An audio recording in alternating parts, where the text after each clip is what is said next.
we are all with one. There has been a lot of play on words that we've seen in the last couple of years, maybe nearly 3 years. There's been a lot of touting about particular groups that apparently sit above the average person, and there's a certain word used to describe those people. You know, the thing that I have noticed a lot is the use of the word awake and also aware. In the spiritual communities, so-called spiritual communities, there are many who have jumped on the bandwagon to talk about awake, aware, consciousness, and used the experiences, if you like, or the things that have been happening around the world in the last few years as an excuse to rely on the words awake, aware, consciousness, and to sell them really hard to the masses. There's also been another word, asleep, and the want to waken the asleep. Well, the disturbance that has been in the world over the last 2.5, nearly 3 years, has certainly changed our world as we knew it. But I'm going to say that it's actually been something that was very much needed. And it's been needed in the world for a long time. So obviously it was decided that now was the time to bring these changes, to bring a greater sense, the meaning of humanity, to bring greater awareness of what it is to be in the world of humanity. Might sound strange, say, in the world of humanity, but that's what this lived experience is meant to be. It's meant to be about the experience of the humanness, with all of its great points and all of its not so great points. During this past time, I have seen some very interesting sides of humanity and of those that I'm going to call people.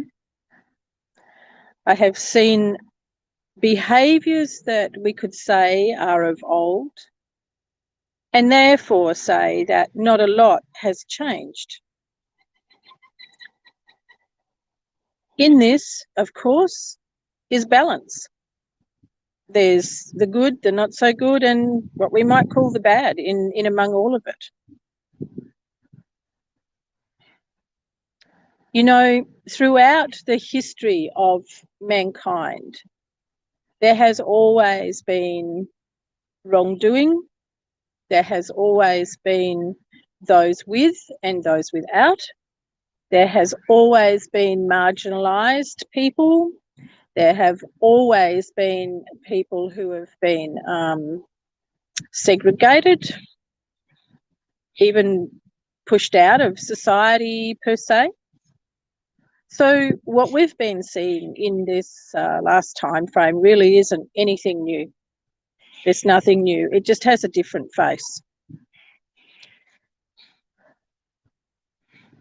In this last 2.5 years, I have done what I did for a long time as a younger person, and that was stand up for the underdog, stand up for those who didn't have the confidence to speak out for themselves, stand up for what was right, stand up against injustice. That is nothing new for me, for the way that I've lived my life always. What is new is that I'd stepped away from doing that after realising that while I'm standing up for the underdog and I'm speaking out for those who claim not to be able to speak out, I'm on my own. What's been different in this journey is that I have been able to stand with others who do stand for truth, for integrity, for justice, for righteousness. And that's been wonderful, absolutely wonderful. Now, the word asleep and the word awake. The big call has been for people to wake up to what's in front of you, to see that everything has been hidden in clear sight, or plain sight, as we might say. And there are a lot of people who have jumped on that bandwagon and gone, wow, I'm awake now. I see what's going on. I've observed this, watched those behaviours, and then I've watched those very same awake people rush back to places that had no qualms in shutting them out, no qualms in closing the doors to them. But as soon as those doors were open, these awake, aware people rushed back on in. Makes me sit back and go, really? You're awake? Interesting. Compassion.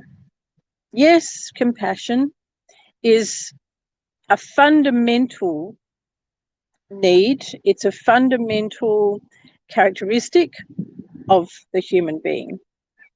And it's most certainly a vital one. Forgiveness. Forgiveness and gratitude, the two greatest characteristics that we can have to be able to do what's called evolve, to have a greater awareness of who we really are. So when it comes to everything that's taken place and we look at how do we go with compassion, how do we go with, this evolving thing and forgiveness? Well, the trick is that with forgiveness, it's not about forgiving and then standing up to be knocked down again. Forgiveness is being able to see that someone is at a different level, if you like, of awareness, that they sit differently in their heart, and you forgive them and you forgive yourself. You forgive yourself for beating yourself up and for being judgmental on yourself as well as the other party. But it doesn't mean that you allow yourself to be treated that way again and again and again. That's the difference. So something that occurred on Sunday for me has brought me to realise that those who use the word awake, we best find a different word. You see, they claim to be awake to what the government are doing, to what is going on, what's been going on in this last while. What I saw on Sunday at a meeting in Perth showed me that those very same people are a long way from being awake in the true sense of the word, which means being awake to their truth of who they really are, awake to what it means to be aligned to the divine and the divinity within themselves, awake to see what is hidden in clear sight. I could say that what the event that I was at on Saturday brought to me was a recognition of the vulnerability I carry of the past. Not my past, but my ancestral past. You see, what took place placed me in a sense of feeling, placed me in a place of vulnerability, meaning not feeling safe, not feeling that I could trust. I had some people very close by to me where I was sitting who I could most definitely, well, yes, I could most definitely trust. And at the end of the day, feel safe with. But overall, in the massive numbers, not feel safe. And what I realised in this setting was there is still mass injustice. There are still the masses who sit in a place of believing in segregation,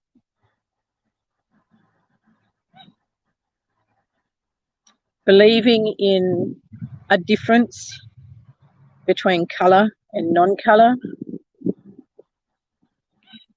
and most of all, believing in the words spoken by someone who supposedly sits in a place of power because they are a politician. Now, the thing that stunned me is that it is the politicians who have created the illusion and who have instigated all of the things that have taken place in this last almost 3 years. And here we have this collective of people willing to believe another politician, as that politician created a room filled with division, creating or inciting division. And what it brought about for me was an incredible sense of vulnerability to my past. It crushed my heart. It raised emotions in me like a tsunami. And it's really sat me back.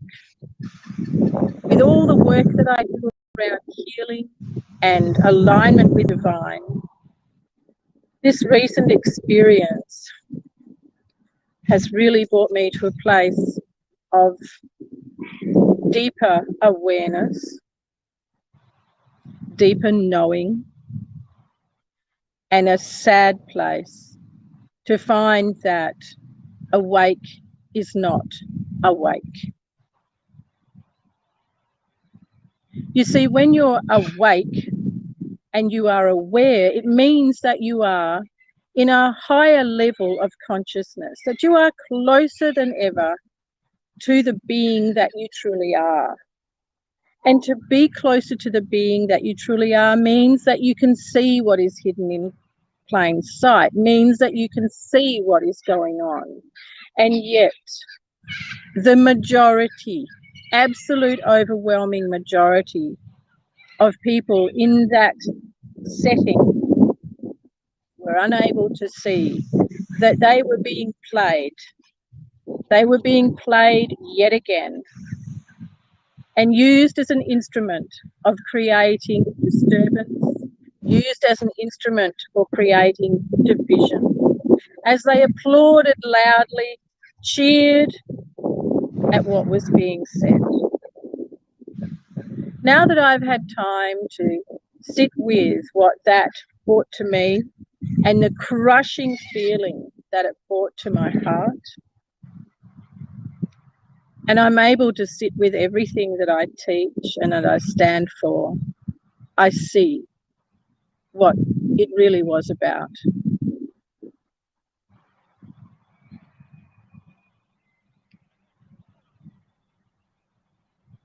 And what can I heal? It is to heal the injustice of my ancestors, what they experienced, which carries through our bloodlines. Not only my ancestors, but all who are marginalised in the world. Righteousness is a word that I was speaking with another extremely aware, awake, truly sense of aware, awake person today, beautiful being, righteousness is something we both stand for.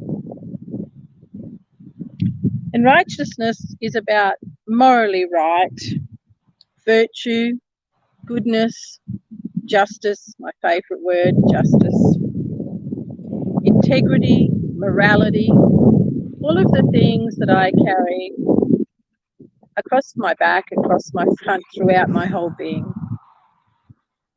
And things that I will always stand up for that really aren't, oh, someone, hello. Kim Jade. Sorry, Kim, it's showing up really small. I hope that's you, lovely.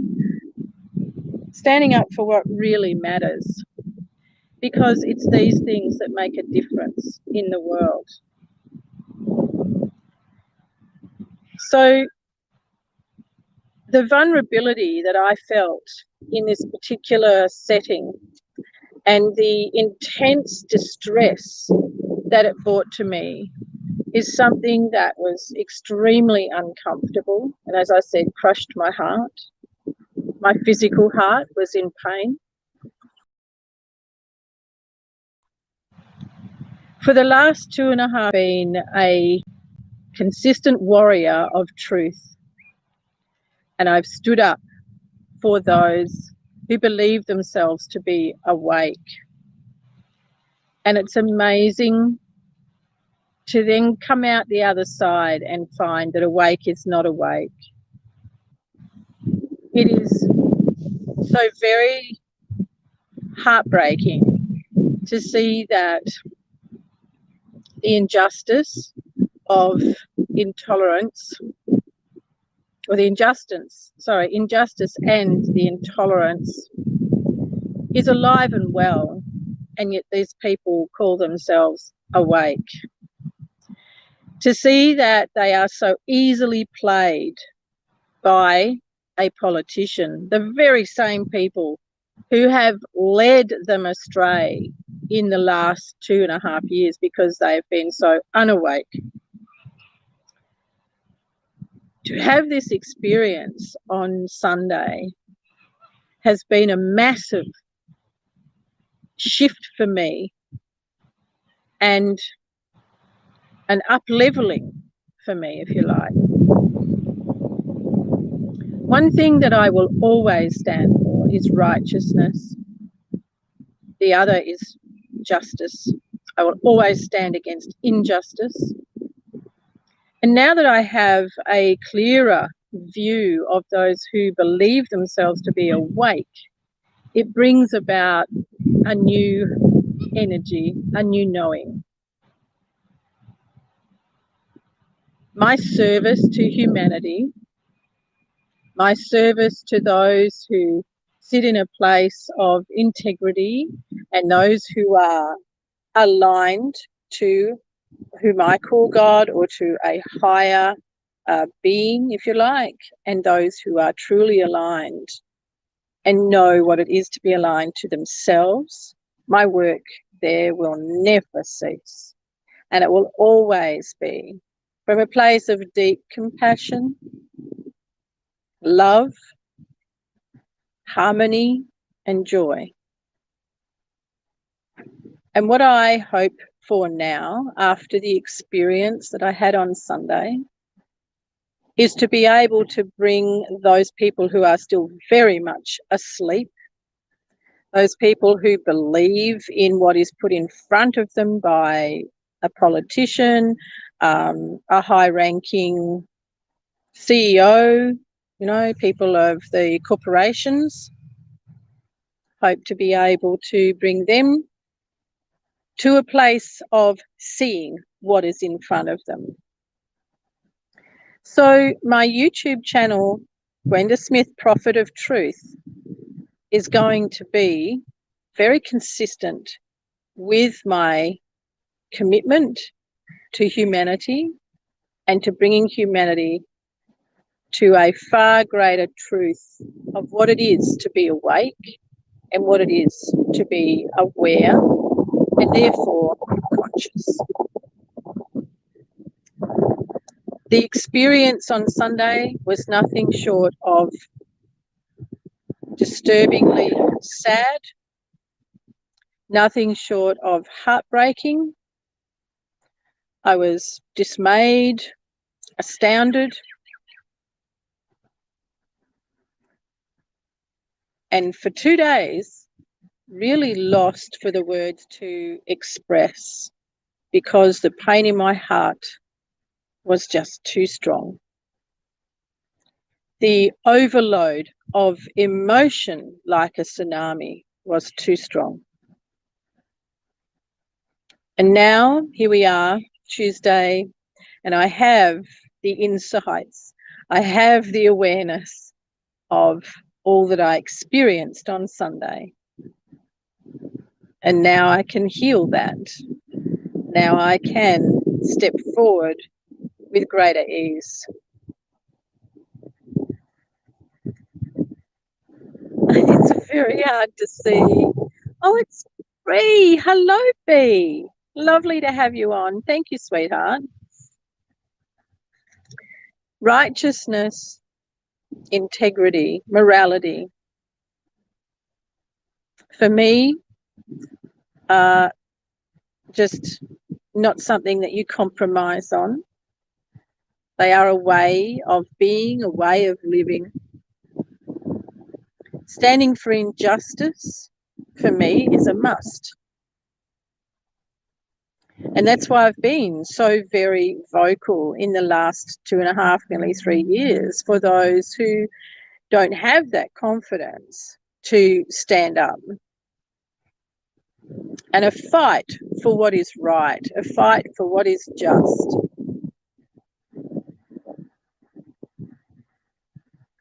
And that I will continue. My service to humanity will continue with those things at the forefront. And for those who created the massive, incredible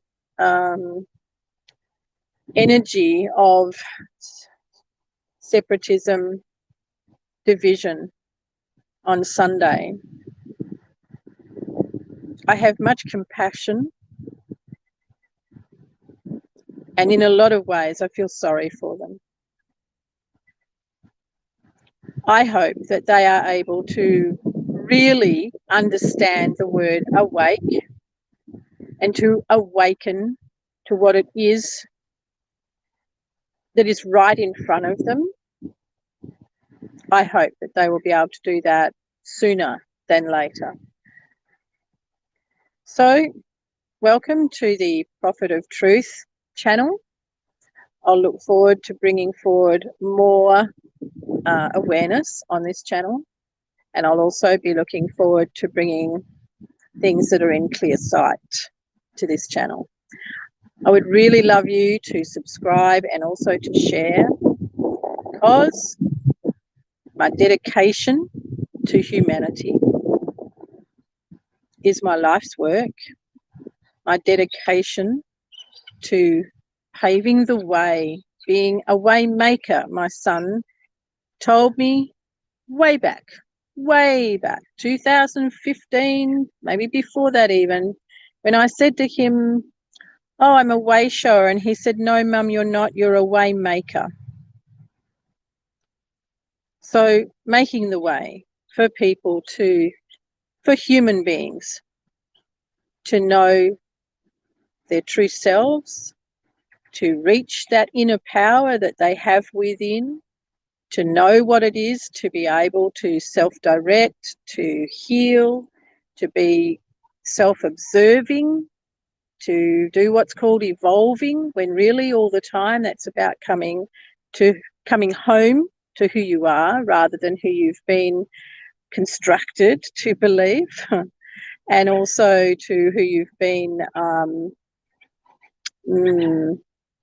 blinded to believe. There's so many words. So to Bee and Kim, thank you for popping in on this impromptu this afternoon. It's lovely to have you here. And everyone else who watches, thank you. And thank you for the shares and the subscribing. I'm going to look forward to continuing my work for humanity. So I'll say bye-bye for now.